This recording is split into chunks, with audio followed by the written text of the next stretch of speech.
In the name of the Father, and of the Son, and of the Holy Spirit. Oh Lord, thank you for bringing us together here to try to learn about our faith and how that faith has influenced our lives even to this day. And help us to get something out of this that we may improve our own spiritual life. Let us invoke our most blessed Mother for guidance. Hail Mary, full of grace, the Lord is with thee. Blessed art thou amongst women, and blessed is the fruit of thy womb, Jesus. Holy Mary, Mother of God, pray for us sinners, now and at the hour of our death. Amen. In the name of the Father, Son, and of the Holy Spirit. Amen. Thank you for coming, and thank those who come continuously. I have the continuous crew here because really we're trying to follow a sequence, right? Having started with Plato and Augustine, and then have moved to Aristotle and Aquinas. Now we move on a little further. So there's our theme photo, our theme painting, but we're not going to really be getting into this today. All right. Good. Okay. So today we're going to discuss Ockham, William Ockham, his name is, and relativism. William Ockham was a Franciscan priest, philosopher, theologian, and he introduced a new philosophy in the 14th century that has reverberations right till this very day. And we'll see that. We'll bring you along sequentially. So while Aquinas was separated from Augustine by 800 years, Ockham was born just 13 years after Aquinas died. So a lot of things were happening. We had a lot of stability as far as church authority, church teachings for 800 years. Actually, it was almost 1,000 years up to this time. Okay. So the scholasticism, that system and method of teaching in the universities that we mentioned last week, by this time was pretty mature, and there was a lot of debate going on. And there was a very, sometimes fierce debates among the theologians and philosophers in the late Middle Ages leading up to the Renaissance at this time. So even the Aristotelian Thomistic model that we discussed last week was under attack. And one of those who attacked Thomas's philosophy and theology was William of Ockham. Ockham was born he's named after his city. He's born in Ockham, which is in the county of Surrey in England, and he was educated at the University of Oxford. Right, Ockham is most remembered. If you were to Google Ockham today, you would get what he's most remembered for, and that's called Ockham's razor. If you've ever heard of that term, okay. Let's have a look at that. Occam's razor. All things being equal, the simplest solution tends to be the best one. In other words, if you were looking at a problem and you had a group of people all coming up with various solutions, usually the simplest is the best solution. That means it doesn't apply in every case, but in most cases. As a matter of fact, there's quite a bit up there with Ockham. Here's another one. It says Ockham, they're looking at selecting a razor, and it says Ockham chooses a razor. Complicated, too complicated, right? All right, and they kind of repeat it. You see, the principle that when trying to choose between multiple competing theories, probably the best is the simplest. Okay? We're going to get into the other, what we have written down here right now. So Ockham, of course, doesn't enjoy the status of Augustine and Aquinas. They're both saints and fathers of the church. But Ockham still is very popular and very known within philosophical circles for his theory that, as I had mentioned, comes right down to this day, at least its effects. So Ockham was associated with what's called nominalism. Now, I'm going to be using a lot of these terms, but we're going to really simplify it, and I know it'll be clear to you, and let me know if it's not. Okay. So nominalism is a philosophy which denies the existence of universals and abstract things. But let's see what universals are now. Okay. Universals are abstract terms. For example, humanity, strength, even colors. Right? It's anything, a universal, well, first of all, it harkens back to, remember Plato's world of ideas, a metaphysical world, non-material world where these perfect forms and ideals were expressed. And then the physical world was a kind of mirror image, but a material world of those perfect ideals. And of course, the material world was an imperfect one.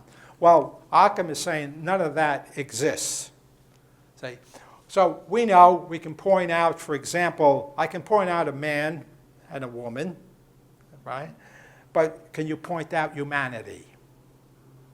No, because it doesn't exist in reality. It exists in our mind as a concept. So that's important to see that distinction. So because humanity is a concept, it doesn't exist in the real world, but it does exist in the mind. So it holds no unified or objective truth. In other words, what each one of us consider humanity or any other abstract, because there's a lot of abstract, we're going to show you how many abstract terms there are, what we call universals. Everyone has their own idea or concept. So there's not one unified truth. Everything is subjective. The individual has their own personal feeling. Now, a lot of us might think alike and have the same ideas, but when you take all of humanity having their own ideas on what truth is, there's going to be a lot of variations. So there's no unified objective truth according to this system. Oops. So to better understand universals and lock in that concept, we're going to go back to one of the paintings we did in the first lecture, the allegory of good and bad government, because all of the personifications, remember we looked at the personifications? Let's go take a look at that right now. Okay. All right. The only real people are these people here. These figures that are larger than life are what we call personifications. They represent universal ideas, and they make them larger than life. That's why they're at large. And then they personify them to give them a material existence, so in a way we can understand what they are. So we look here, this is wisdom, this is justice, this is concordia, this is peace, and we have fortitude, temperance, and magnanimity. We have the cardinal virtues, faith, hope, and charity. They're all universal. So the virtues, right, the cardinal virtues and the theological virtues are all universal concepts. So now Ockham is saying they don't exist. They only exist in the mind. Okay? Now, there's nothing wrong with it. As a matter of fact, nominalism has, there's various types of nominalism. There is a nominalism that says no abstract, there's no existence in the abstract world. Now, Ockham, to be fair with him, he's saying it does exist in the mind. There's conceptual, because we know that. It's an existence, it's in the mind. So if we can think about it, it has an existence. So what Ockham then is called a conceptualist. But what the problem with it is, because if it only exists in the mind and there's no outside reality to these virtues and all, then it's subjective. So if universals exist in our minds, we all look at these universal concepts subjectively. So the process gives birth to relativism. And remember, today's lection is Ockham and relativism. Relativism is the term we want to stay with now. Nominalism leads us to that because we're looking at concepts subjectively. That is in relation to ourselves. And relativism is used frequently today. It's down to this day and age, and I'll explain that. Okay. So relativism is the doctrine that knowledge, truth, and morality exist in relation, say, to culture, or society, or to the individual. That there's no objective truth about morality, knowledge, or knowledge and truth. That's a very dangerous idea. So it's very popular today, especially in rationalizing personal morality. So what, according to this theory, truth no longer is absolute, nor are morals absolute, nor is knowledge absolute, according to this theory of relativism. And I picked this right off the internet. This is the philosophy that denies universal truth and morality. And here's what I found. This is moral relativism today. And they have all the signs leading every which way it is to confusion and chaos. It's a very popular theory today. So nominalism opens the door of doubt to the spiritual world. And it opens the door of subjective moralism and subjective truth. According to the church and its theologians, relativism is a denial of absolute truth, which leads to moral license and even leads to denial of the existence of sin and even the existence of God. And it's what atheists can use. Okay. So eventually, Ockham ran afoul of the church. But believe it or not for his teachings, not for nominalism. He ran afoul of the church because he was a Franciscan. At that time, the general, superior general of the Franciscans, wanted to change the rule, the whole concept of poverty. And it came in conflict with the church's teaching. So the Pope called them to Avignon, both. Ockham was a defender. He wrote a treatise defending the Franciscan order in a desire to change the rules. So the Pope called them. The Pope was John the 22nd. So they had to go Avignon. I don't know if you know from history that the papacy was in Avignon for about 67 years. They call it the church the Babylonian captivity. It was under the control of the French cardinals, and then they kept the Pope, who was French at the time, he kept elevating French cardinals, and they kept it there until one of them, after 67 years, I think St. Catherine of Siena and some other Saints Bernard pleaded with the Pope to bring the papacy back to where it belongs. But it was at that time, and Ockham was there for a while. They kept putting off the hearing, so he absconded and he was excommunicated. He was rehabilitated, though, by Pope Innocent IV that's 12 years or so after he died. But we're left with nominalism. We're left today with relativism. The damage was already done. Because his philosophy, right, was gaining traction at that time. And what it did was it made it easier to challenge the church's authority. And when we talked about those 800 years under Augustine and the city of God, right, that the authority of the church was never questioned. I mean, maybe individually here or there, but the church stood strong. And then under Aquinas, under his influence from Aristotle, all the principles that come out, the church had the authority. All of a sudden, the church's authority is threatened. And you know what period we're entering in, right? We're coming up and we're approaching the Reformation. Now, I'm not drawing a direct line from Ockham and nominalism to the Reformation, but it was all part of that philosophy that affects society and culture, and sometimes you get these effects, because now it's easier to attack the church and the church's teachings. Okay? So, as far as it influences art, because that's part of the lecture today, right, we're going to be looking at artwork now. The stability that we talked about in artwork last week, especially in the High Renaissance.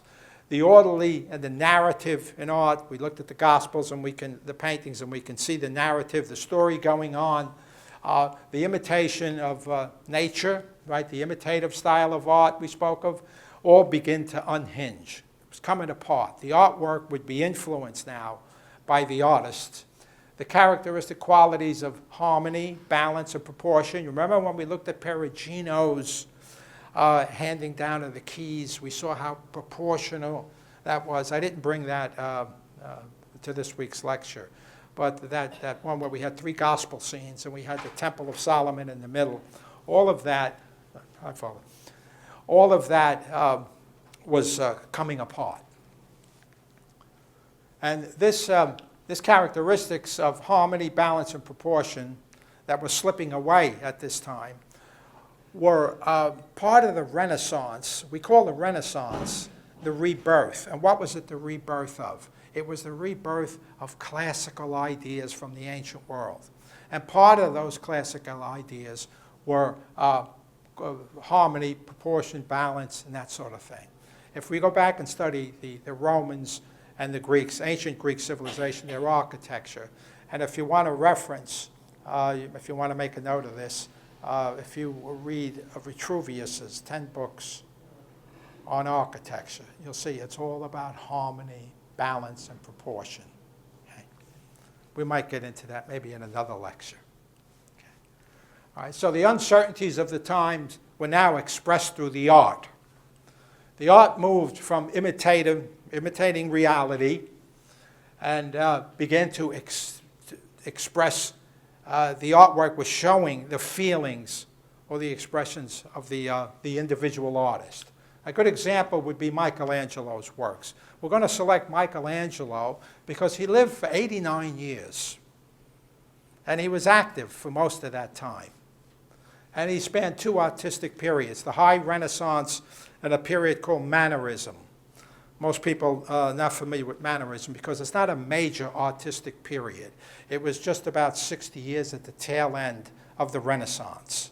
But Mannerism is, and I will describe it in a little more detail, but it was kind of an affectatious art where there was some exaggeration and all. And it's called Mannerism because of that very reason, the manner in which it was expressing the artist's feelings. So what we're going to do now is we're going to go look at some artwork. I have two selections, the painting and a sculpture from Michelangelo. We're going to look at his high Renaissance art where we see harmony, balance, symmetry, and then look at him during his period of Mannerism, how that has changed. We can see the influence on nominalism and relativism in this period of history. Okay, now we did cover this last week, the Sistine Chapel, and we spoke about the ceiling. And what we were emphasizing was, in spite of the fact that the ceiling is barrel vaulted and there's all these lunettes here and these little niches, Michelangelo went to pains to lay this out proportionately with balance and harmony, and the narrative, that was also characteristic. There's narrative going on in this painting. And we even went so far as to put up this schematic here, the schematic of that painting. And if you remember, in the center, or right in the center of the Sistine Chapel period, we have 3 panels for the creation, 3 panels on the creation of Adam and Eve and the fall, and 3 panels on Noah. And the 3 and 3 is not by chance, right? It represents the Trinity. And that's not hard to understand when you see that Michelangelo's from Florence, about 250 years ahead of him we had Dante. And you're all familiar with the Divine Comedy, right? So the Divine Comedy gives us 3 books, right? The Inferno, the Paradise, the Purgatory, and Paradise, Heaven. And it's got 3 books, and they're each 33 cantos, 33, 33, 33. In addition, the introduction, which is the Inferno, which has an introduction, that makes it 34. That's really 33, 33, 33 plus 1, that's 100. 100 is a perfect number. And the verses are in 3-line stanzas, and that's not an accident. It's all to represent the Trinity. And the last word in each verse rhymes with the verse 3 lines down. And it was called terza rima, which means 3rd rhyme. Now, Dante invented himself. All about the Trinity. So here we have, this here is not coincidental. But we have now this Old Testament, the creation story, and it's surrounded by the genealogy of Christ. And we looked at the various sibyls, which are the oracles in the pagan world, and the prophets side by side and across from each other. Order, organization, harmony, balance, and narrative. Okay. Now, let's just take a quick look and see what mannerism is. I kind of already explained some of it, but all right. It's the part of the Renaissance just before the Baroque period, and we're going to get into the Baroque period today. Period describes an exaggerated style, and I highlighted these because I want you to keep these qualities in mind when we look at the paintings. It resulted in asymmetrical. Instead of symmetry, we got asymmetrical, unnatural, tension, and instability. So going from Michelangelo's ceiling in the Sistine Chapel, we're going to turn to the Last Judgment in the very same chapel. It was 33 years later. And not only that, it was 30 years after the Reformation began. A tremendous amount of turmoil within the church as the northern countries were falling away. And in addition to that, Charles V, the Roman emperor, had already sieged Rome, and Pope, it was Pope Clement the Seventh, who was one of the Medici popes. He himself was taking refuge in Castel Sant'Angelo. So this was all very upsetting. Michelangelo was disturbed from this, if we can see now, the Last Judgment. This is 31 years later. He's in his monasteristic period.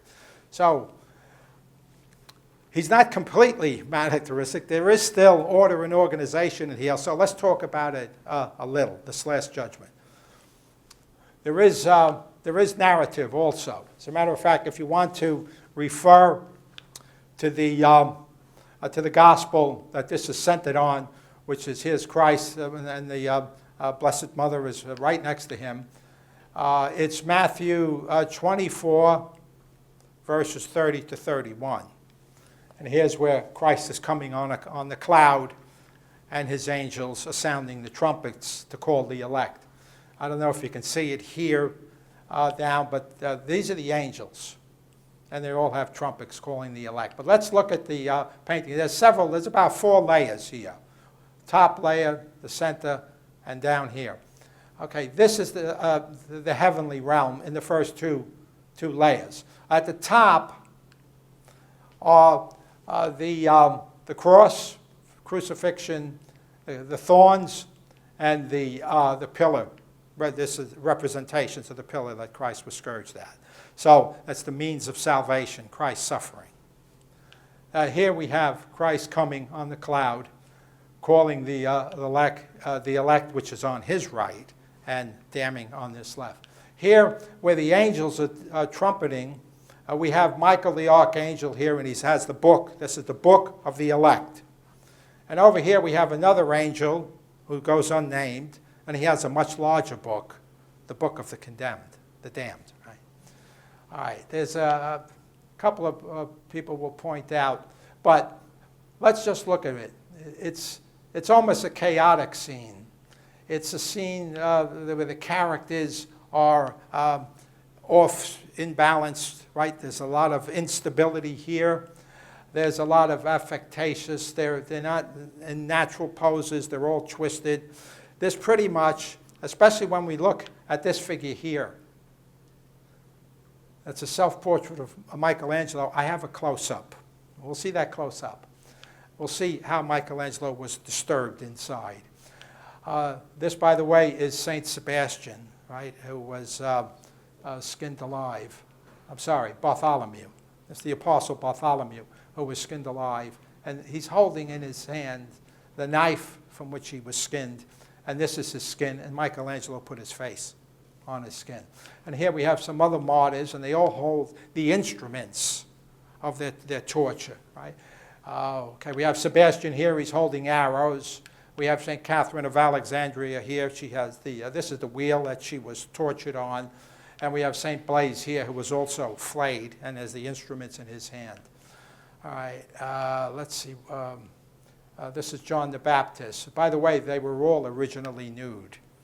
And one of the, this gentleman down here, who I'll get to a little more detail later, he was his face anyway. He's the character. He's a mythological character. This is all mythology down here. This is Charon, the boatman who carried the damned across the river Styx to the Inferno. And This is Minos, or Minos, who was one of the judges of the underworld. And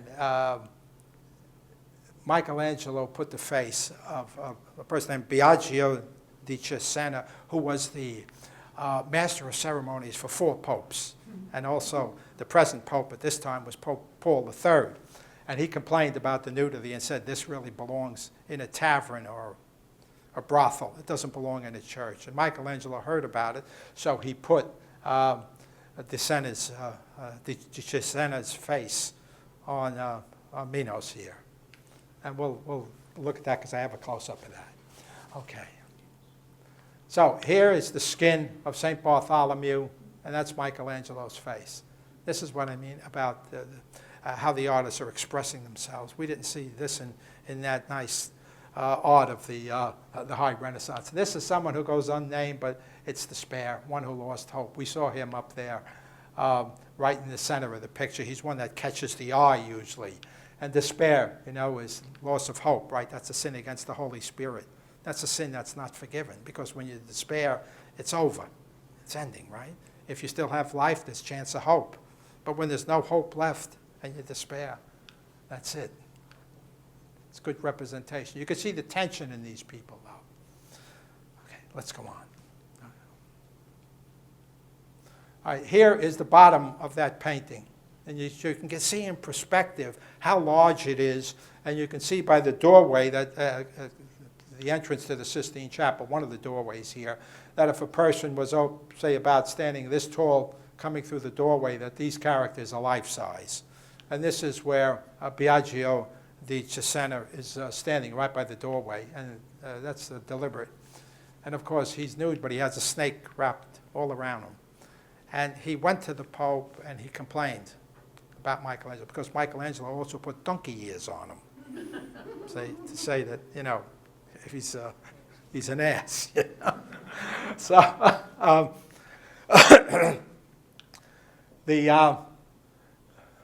he complained to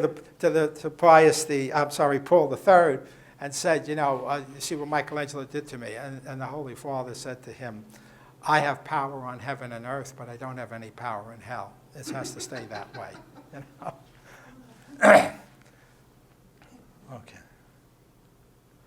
Now, Michelangelo in the classical period, right? The Pietà, which is a work that brings out a lot of emotion, right? There's a narrative here. We know the story, the deposition, when Christ was removed from the cross, right?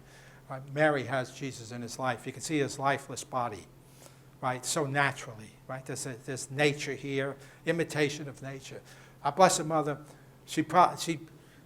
I say she's at some sort of peace here. In other words, she's gone through the suffering. Her son now is no longer suffering, but she's kind of at peace to have his body here. But there's harmony and proportion there, right? There's the narrative. This is the classical art. But now, 51 years later, Michelangelo did another Pietà. Remember the instability, the asymmetry, the tension, instability in the art. That's his Pietà, 51 years later, right? Which is well into the, this here was, 30 years into the Reformation. This is the Pietà, Michelangelo. This one's in Florence, I think in the Uffizi Gallery. Pietà, you see, it doesn't look natural. I mean, there's tension there, and there's instability. So much different. It's the same person, but different time, and that feeling is coming out of him. Okay. We're going to move on to somebody whose name is Parmigianino, which means like little Parmesan. In other words, somebody from Parma. He's Parmigianino, his name is. And he's all manneristic art. And here we have our Blessed Mother, they call her of the long neck, because her neck is abnormally too long, her arms are too long, and this elongated body of the Christ child is too long. Manneristic art. And there's lots of examples of this. This is also called, this painting, the Madonna and Child and Saint Jerome. Do you see St. Jerome up there? Can you identify St. Jerome? There's Father got him. There's St. Jerome. It's not natural, is it? Okay, St. Jerome is there because he was known as defending Mary's virginity. Now, he wrote a great defense in the 4th century on Mary's virginity. So he's always one of the saints. And he's the one who gave us the Bible, the Vulgate, right? St. Jerome, father of the church. So, but you see, it's not natural, it's just different. And this was coming out at that time. We're going to move on, though, because we're going to look at some Reformation art, too. But just a couple of words on the Reformation, because now we come full circle. We started with St. Augustine, and now 1,100 years later, we have a monk who was an Augustinian monk, followed the rule of St. Augustine. His name was Martin Luther. Okay. Luther is widely acknowledged as having started the Reformation in 1517, when he nailed the 95 Thesis up on the cathedral wall. Okay. And what he was arguing about, that the Pope was selling indulgences and had no authority over purgatory, and Catholic doctrine on the merits of saints had no foundation in the gospel. And Luther really had no idea what he had let loose. The Reformation just got out of his hands because others picked up. Right? We're not going to talk about the others, but when it got to John Calvin and Zwingli and these people, they were much more fundamentalist, and they were a little harder when it came to images. Luther, in the beginning, was against the images, but he loosened up and he allowed painting. He felt that the paintings representing Christ and the apostles, as long as they were in a biblical context, were okay. But he was against taking them out of context. So I don't know this for the fact, but he wouldn't have appreciated icons because they're out of context, right? They're not in the biblical setting. Or like, for example, the Sacred Heart of Jesus. Right? That's not in exactly a biblical setting, although I'm sure you can find a connection. Go back. Okay. So Luther wanted to debate the issues, but the Pope at the time was Leo X, another Medici. He was the first son of Lorenzo de' Medici. He had a lot of other things on his mind. He wasn't one of our better popes. Right? He wasn't interested in debating Luther, so he excommunicated him, and that just set everything in motion. But the movement began to spread across the continent to, like I said, to John Calvin and Zwingli, and there were many others picked it up. And they started now including other doctrinal changes like sola scriptura and sola fide, which I'm sure if you're taking some of the lectures here on apologetics, you heard of this. This sola scriptura means only Scripture. So the authority for all church teaching should only be on Scripture, not tradition, as the Catholic Church says, and Scripture. And sola fide means only faith. So you only need faith for salvation, and the church says you need faith and good works. And initially they said you didn't need good works, but I think they've changed that over the centuries. So the core motivation was theological, but there were other factors. There was the rise of nationalism. There was perceived corruption in the Roman Curia. But here, this is what's interesting and why I highlighted it. New learning of the Renaissance that questioned traditional thought. Remember we said that Ockham's training, his nominalism, that we then associated with relativism, weakened the church's authority because everything became subjective. Right? Morality was subjective, not objective. Truth was now relative rather than being objective, right? Because truth, when you look at truth, truth is, one of the definitions for truth is that the object that you're discussing is consistent with reality. But if it's subjective, then it's each and every one of us reality, so you wouldn't have a unified, single, absolute truth. Renaissance art here, Reformation art. Here we see, of course, some changes, which is interesting. This here is a painting by Lucas Greenock, the elder. It's called the Weimar Altarpiece, 1555. It's in Weimar. And Greenock was a personal friend of Luther. We have, of course, the crucifixion scene. This seems to be one of his trademarks. Here, the way he wraps the this girdle around Christ here. But let me just point out some interesting things. In the background, which you might not be able to make out, but that's Moses holding the Ten Commandments. And he's standing in a certain position, like a pillar. He's a pillar, right, of the Old Testament. He's like a pillar, and he's holding the Ten Commandments. And Luther, that's Martin Luther, you can't miss the face, is in the exact same position. So Moses is the pillar of the Old Testament, and now Luther holding sola scriptura, only the scriptures, is in the same position. Greenock puts himself in the middle next to John the Baptist. There's two renditions of Christ. By the way, there's the blood coming out of the side of Christ right on Greenock's head. Right? And this is the resurrected Christ, one foot on death, that's a skeleton, and one on a demon, Satan. These are the patrons. We don't know who they are. And we see in Lutheran art, they put a lot of the early reformers in Lutheranism, they always put them in. As a matter of fact, sometimes they put them in place. In other words, if they did well, let me show you. Move on. This is Greenock the Younger, his son. Same first name, Lucas. And this is a rendition of the Last Supper. The date on this is 1565. And these are all the Protestant reformers, most of them Lutheran, but other reformers. And they take the place of the apostles, or even in the Old Testament. It's not that they're substituting them in any doctrinal way or a way of belief. It's just that they're doing it to let the people stand out. Here's Luther himself is right here. This is just the Elector of Saxony, who was one of their defenders, right? And this is a rendition of the Last Supper by Greenock. So we see the Protestant art starts to change, but you don't have any of the art under Calvin and Zwingli. As a matter of fact, this is an interesting piece here. This is a wood cutting, by the way. Wood cuttings were very popular in the North.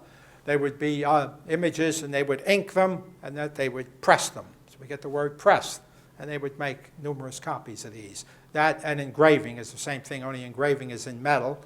They engraved an image or a scene, and they would ink it and then press it to create duplicates.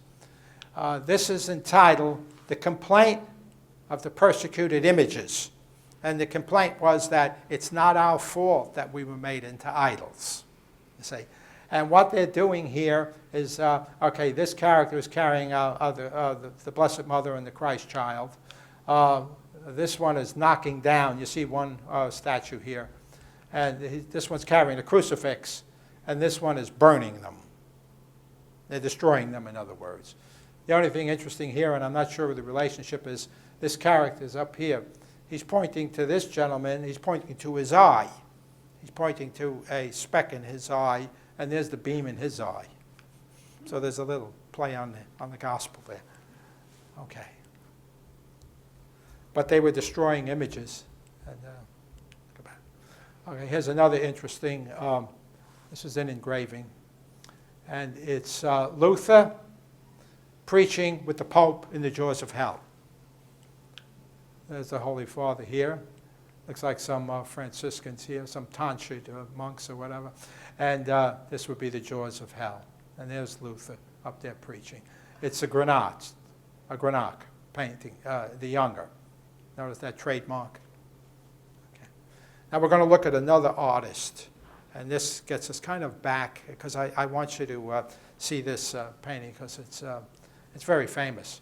It's Matthias Grünwald's Crucifixion in the Eisenheim altarpiece. Have anyone ever heard of this? Anyone else? Okay. It is a really manneristic art, because remember, tension, instability, and asymmetry, unnatural, right? When you see, of course, he's accentuating the torture of Christ, right? But if you look at his hands, for example, right, and down, and this is the Baptist pointing to Christ, right? And he's got the Gospels in his hand, okay, the Lamb. At this time, Grunwald, they're not sure if he became a Lutheran, but this time he may have still been in the church. But this is, so it's not so much Reformation, it's just before the Reformation, but it was in that period of mannerism. And you see, even Mary Magdalene, the Blessed Mother, and John, they're in real kind of unnatural poses. But it's really quite an impressive piece here. These marks on Christ were really like splinters from carrying the cross. Also, this piece, they say, was originally on the wall in a hospital in Germany there that treated people with skin disease. So they say it maybe that's the reason. It's so kind of grotesque-like. And you see all of these wounds on Christ would be splinters from the cross is what I understand they were. Okay. And you see his hands and the swollen feet. Grunwald is the Eisenham altarpiece. Here's what it looks like today. See? And these altarpieces like this, they're paneled. This is called a polytich. In other words, if it didn't have the bottom, it would be called a triptych. And that is, these side panels are hinged, and they close in. And when it's open, there's 3 panels. That would be triptych. This is poly, many panels. And usually when it's closed, there's another image there. So they would have them on the altar, and they would have, say, for during, let's say, the ordinary season, they would have the closed altarpiece up there, but then on the feast days, they would open it up. Okay, that's the Isenheim altarpiece. Okay, now another Reformation artist is Dürer, very famous. He's kind of the Da Vinci of the North. We say the North, that's anything north of the Alps. Everything outside the Alps, even Germany, but also what's called the Netherlands, the Netherlandish artist, which is modern-day Belgium and Holland, for the most part. This is his Last Supper, but it's and he's a strong supporter, Lutheran, of Martin Luther. So we see some differences here. First of all, unlike Da Vinci and the Italian Renaissance Last Suppers, where Judas was always there, we saw it in Da Vinci's masterpiece last week. But, and we saw that, or I had mentioned that a lot of the other Last Suppers, Judas was put on the other side of the table to stand him out, say he's not sitting with the others. Here, he's not there. There's only 11 apostles. We do recognize, though, the cup and the wine and the bread, because Luther did initially believe in only 2 sacraments, the Eucharist and baptism. So here's the Eucharist. We see that here. But the plate. Now the plate, usually in the Renaissance one, there was leftover food. It was a symbol of the Paschal Lamb and the sacrifice. But here, this whole new concept of the Reformation was to put the sacrifice of Christ behind them, right? So there's a clean plate here. See, the Paschal Lamb, the sacrifice is there. Judas is not there. This is not the point that we saw in Da Vinci, that point when Christ said, one of you will betray me. And then we saw that tension in that artwork, oh me, you know, and it was going around, we talked about last week. This here is reference to John chapter 13, verse 34, where Christ says, you know, as I have loved you, you will love me. I give you a new commandment, right? So that others will know you. When you love one another, they will know you. I'm only paraphrasing it, but if you're familiar with that scripture. We see, though, linear perspective used and all. So it's a great artwork, different concept. And, you know, this concept about putting the sacrifice of Christ behind him, it's the reason that the Protestants use the cross instead of the crucifix. Because they look to the cross and they say, Christ is not on it, we look to the resurrection. But as Catholics, we say, we want to know and remember Christ's suffering and death, so we use the crucifix. But we have the benefit because we can use the cross too. But they deny the crucifix, they only have the cross, so they lost one. Okay. I just wanted to show these. Dürer did a lot of great hands. You see that he was a genius, just like pretty much like Da Vinci, who did a lot of these praying hands too. I just wanted to bring that up. Dürer also did many, many self-portraits, starting from when he was about 13 years old. But I picked this one because it's obviously an imitation of Christ. As a matter of fact, look at his hands. It's almost like the icons. Not quite like we talked about 2 weeks ago, but that's how they look at this painting. That's not what I say. That's what they say. But when I first saw it, I said, it looks like, especially the way he's holding his hands. He wasn't shy, that's for sure. Okay, let's look at some Baroque painting. Right? Now, the Baroque period kind of started after the Council of Trent, and it was part of the Counter-Reformation. The Council of Trent actually discussed art, and they discussed music. What kind of music? At that time, I'm not covering this, but Renaissance music was really a lot of very intricate and a lot of flourishes. And there was so much emphasis on the music and not the words. So the Council of Trent said, let's get back to the meaning of the music, right? And this is what they wanted to do with the artwork. One of the things they said, for example, they wanted the art to teach stories, right, of the Catholic Church. The job of the bishops was to use art as a tool to spread the message. Right? Paintings should have clear subject matter that could be easily understood by all. They wanted to remove obscurity, and they wanted to include, they didn't want any plants or animals or technologies that the artist wanted to show off. Like, let's stay just on the topic. This was part of the whole scheme of the Counter-Reformation, to reform the church. The Council of Trent was basically an internal reform of the church. Okay, so brings us to Caravaggio.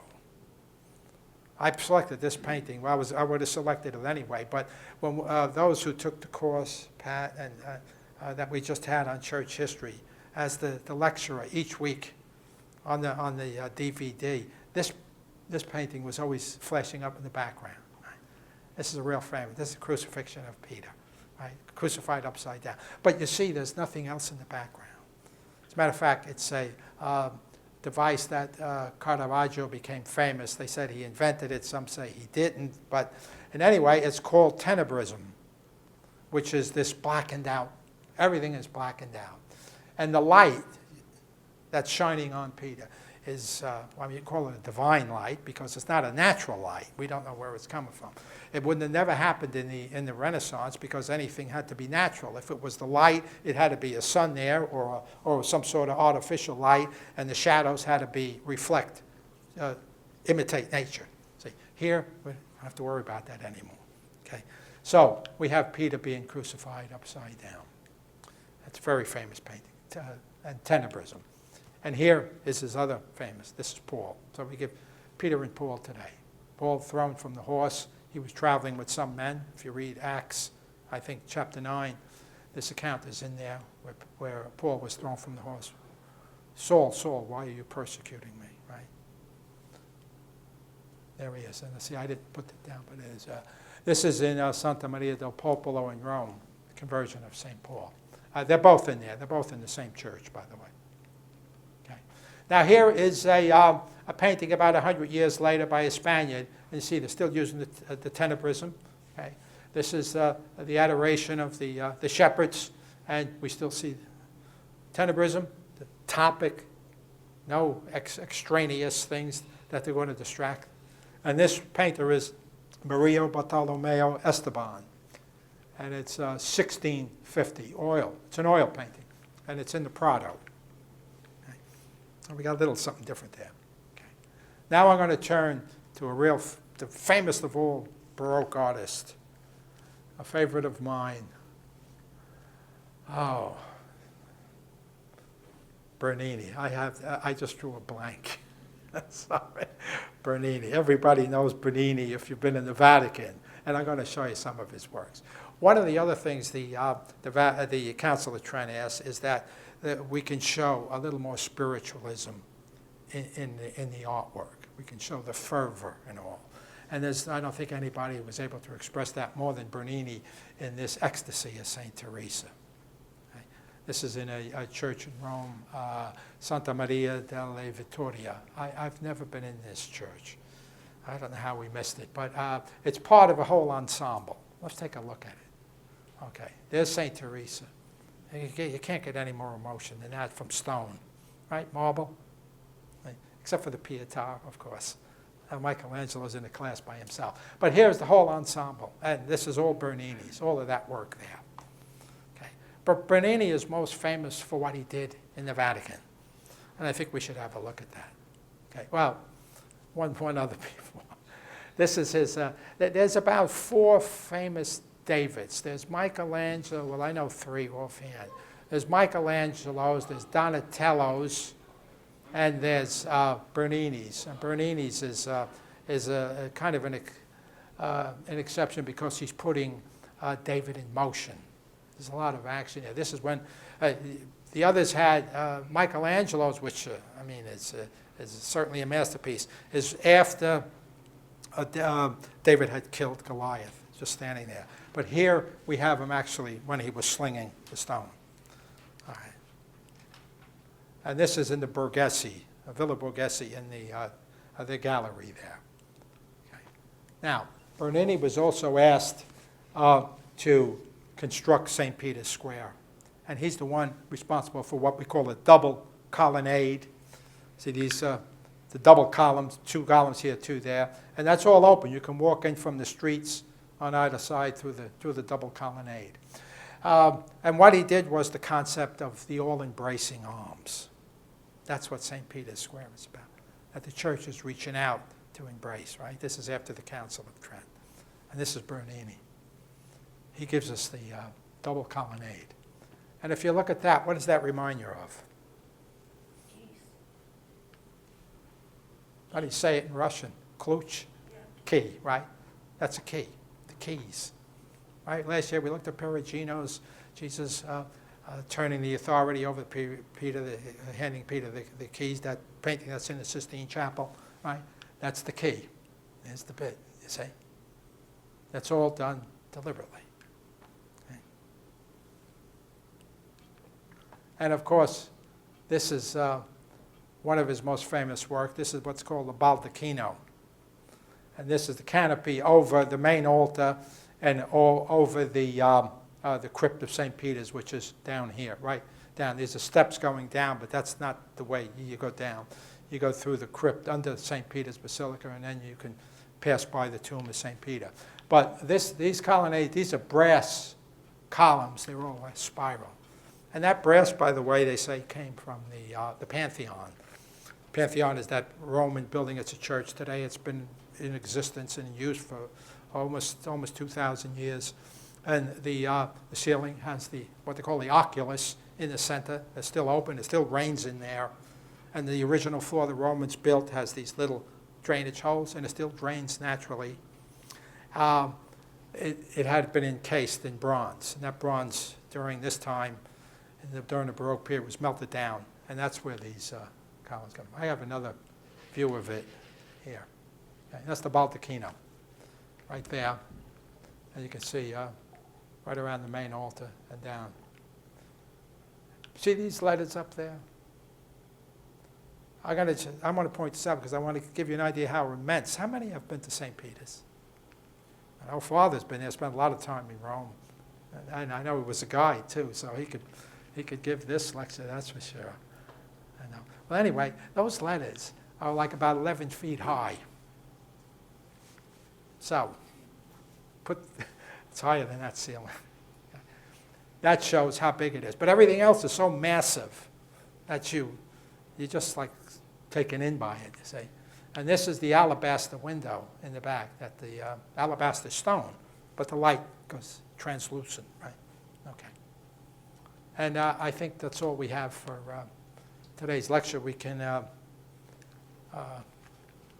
open for questions. Okay, so let me get close for my hearing. Many times an artist will use something as a focal point, like still life. They'll get a bowl of fruit, or they'll go outside to see a landscape, they paint that. And if it's a person, they'll have somebody model for them. Did Michelangelo or Da Vinci ever have any type of a model for certain parts? Like the man who was covering his eye? A model? Yeah, They all did. They all did. Oh yeah, they all did. They used a lot of mouth. Caravaggio is very interesting though, because he was from Rome, that area anyway, and he used to go into like the notorious parts of Rome and pick up derelicts and that to use for his characters, and even like people like St. Peter's face is one of these people. I don't say it's a derelict, but you get these people. Caravaggio was quite a character. As a matter of fact, he had to flee Rome because he murdered somebody. These artists, have lives that are not always what you think. Okay, but it's a good question. They do, Yeah. Any other questions? Yes, Loris. When you go to Italy again? When we're going to Italy again? That's a good question. I hope soon. How long is a person, like if Jen and I wanted to go to Rome, and we wanted to visit everything in the Vatican, the museums, the churches, how long would it take to see it all? How long would it take? About a year. Well, So we might as well just move there for a while. Yeah. There is, Father's right. There's so much to see in Rome. You can't absorb it at one time. And Larissa will tell you, because I introduced her to Rome. Every time we go to Italy, we go to Florence sometimes, and sometimes down south. We go to Naples, Pompeii, and those places.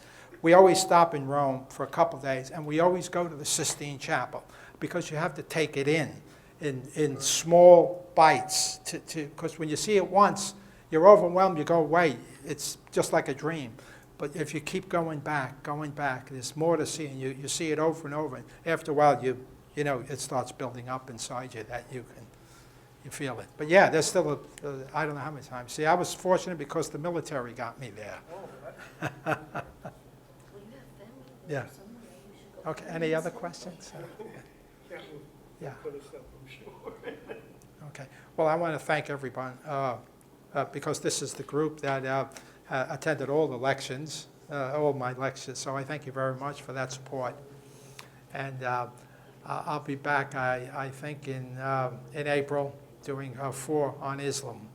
So I hope you got something out of it. And I hope you understand this relativism is a big problem today, right? We have this moral relativism that you see every day when you turn on the TV, people rationalizing. And is this what kind of led to secular humanism? Was this I'm sorry, just not that. Relativism, was this what started off before secular humanism as today? It's all a result of humanism. Yeah. You call it secular humanism because there's many forms of humanism. There's Christian humanism, right? But we do tend to think of it as secular humanism.